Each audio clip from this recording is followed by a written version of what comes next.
오늘은 에도 시대 토사번의 행정과 군사 그리고 정치의 중심지였던 코치성과 그 주변을 여러분과 함께 둘러보려 합니다. 코치성은 세키가하라 전투에서 공을 세운 야마우치 가즈토요가 도쿠가와 이에야스로부터 토사 일국을 하사받은 뒤 1601년 축성을 시작하여 1611년에 완공한 성입니다.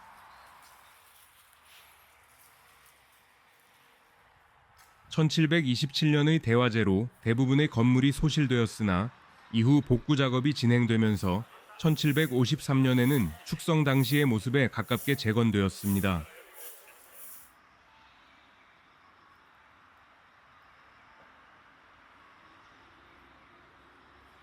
코치성의 정문인 오호테몬이 보입니다.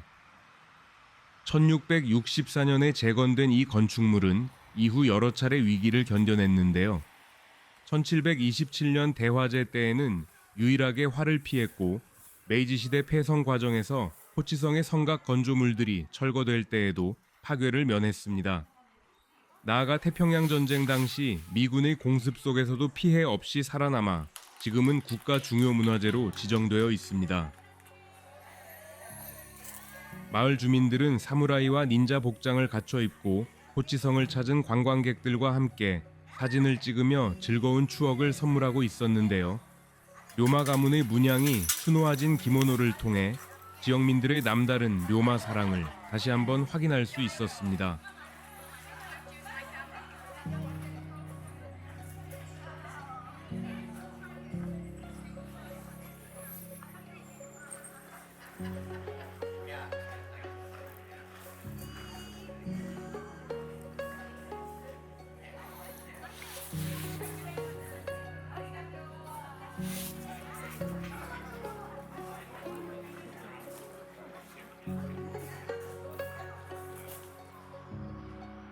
토사번의 사무라이였던 이타가키 다이스케는 고신 전쟁에서도 큰 공을 세운 인물이지만 공상을 통해 코치에서 그를 기억하는 방식을 엿볼 수 있는데요. 무인의 모습보다는 메이지 정부의 범벌 정치에 맞서 국회 개설, 헌법 제정, 정치 참여 확대, 자유와 권리 보장을 요구한 자유민권운동가이자 정치인으로서 존경받고 있음을 알 수 있습니다. 지금까지는 코치성 동쪽의 모습을 보여드렸는데요. 코치성 천수까지는 서쪽 루트를 통해 올라가 보도록 하겠습니다.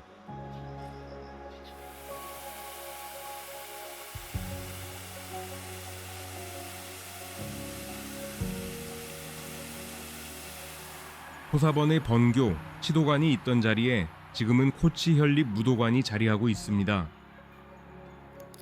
번교 치도관의 표문은 오늘날 무도관의 정문으로 활용되고 있습니다. 제가 방문했을 당시에는 아쉽게도 보수 공사가 진행 중이었는데요. 2026년 3월 10일 전후로 공사가 마무리될 예정이라고 하니 지금은 다시 본래의 모습을 만날 수 있을 듯합니다.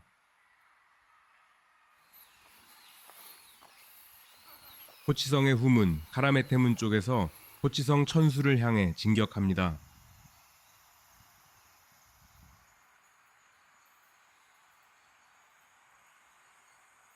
코치성의 남쪽 방어를 위한 쿠로가네문이 보이기 시작하네요.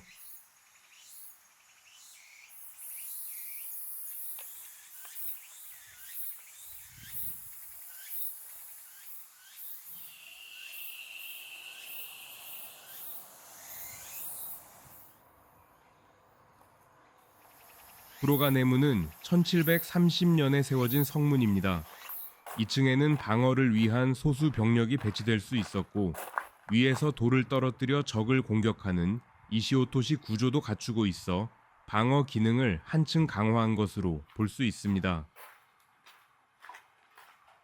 일본의 수많은 성들이 1873년 폐성령으로 인해 파괴되었음에도 불구하고 호치성 본성터, 즉 혼마루의 건축물들은 기적적으로 고스란히 살아남을 수 있었습니다. 호치성은 일본 전국에서 유일하게 혼마루의 주요 건축물이 소실되지 않고 완전한 세트로 남아있는 곳이기도 합니다. 호치성 천수 안으로 들어가 보시죠.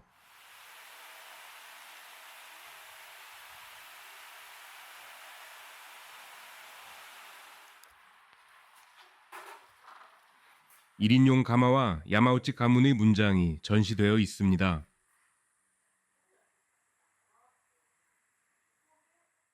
야마우치 가문의 문장과 이와사키 가문의 문장 도안이 하나로 합쳐지면서 이와사키 야타로가 세운 쯔쿠모 상회의 상징이 탄생합니다.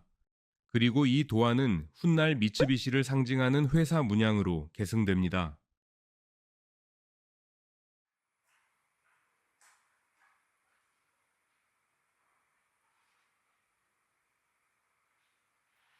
야마우치 가즈토요의 일대기를 그린 2006년 NHK 대하 드라마 공명의 갈림길에서 가즈토요의 부인 치오를 연기한 나카마 유키에 씨가 입었던 기모노가 전시되어 있습니다. 차를 끓이는 다실입니다. 생각보다 많이 좁네요.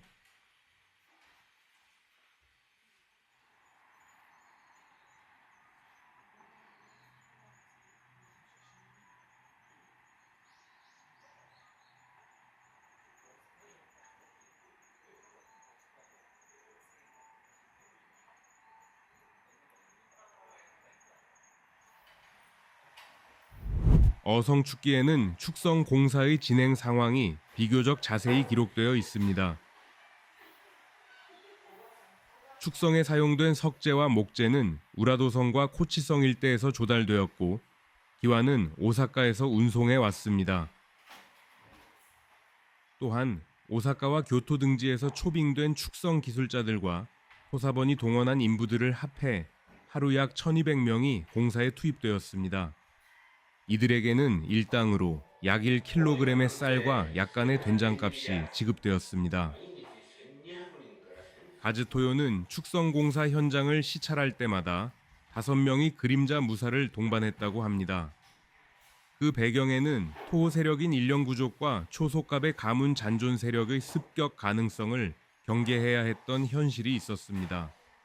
새로운 지배자로 토사에 들어온 그가 결코 마음을 놓을 수 없었던 당시의 긴장감이 느껴지는 대목입니다. 호치성의 천수는 넓은 2층 건물 지붕 위에 3층 막루를 얹은 막루형입니다. 이러한 막루형 천수는 오다 노부나가가 아즈치성에서 처음 선보인 형식으로 전해집니다. 막루가 시작되는 3층에 이르면 공간이 눈에 띄게 좁아지는 것을 실감할 수 있습니다.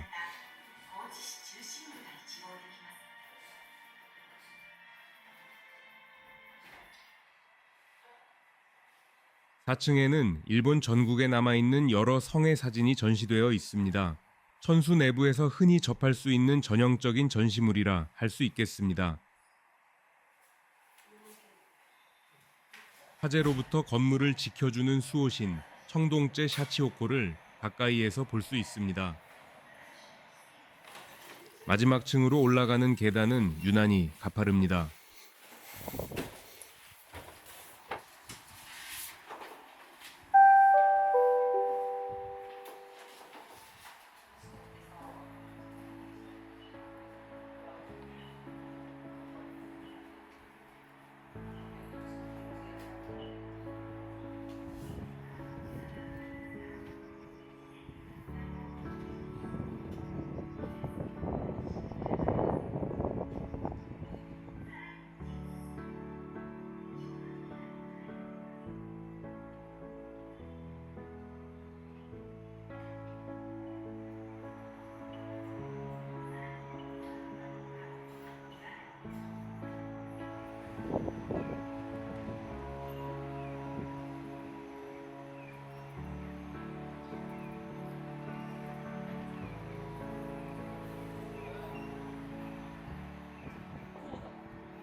새로운 영주의 토사 입부를 막으려 했던 일령구족 세력의 저항이 잘 설명되어 있습니다.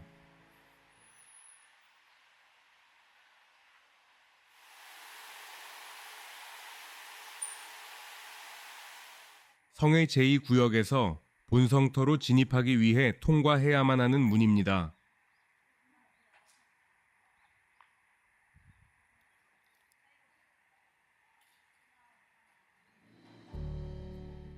폐성령이 내려진 이듬해인 1874년 코우치성은 발빠르게 코우치 공원으로 지정되었는데요.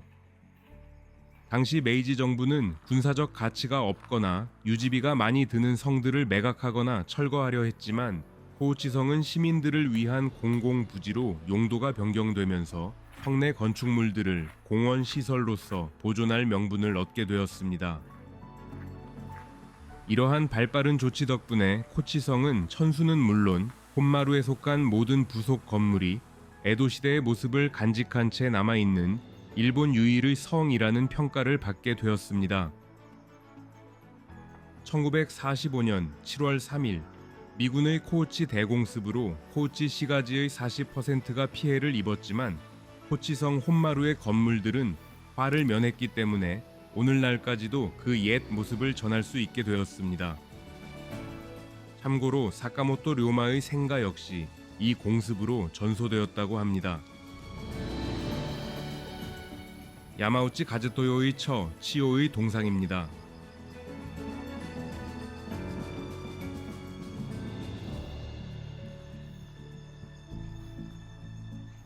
어느덧 해가 저물며 주변에도 서서히 저녁 기운이 감돌기 시작합니다.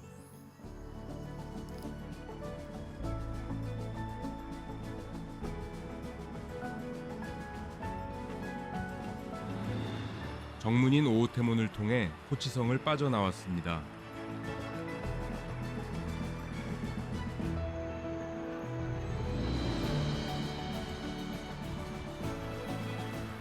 혼마루 안에 에도 시대의 부속 건물들이 모두 남아있는 일본 유일의 성, 코치성을 함께 둘러봤습니다. 시청해주신 여러분 감사합니다.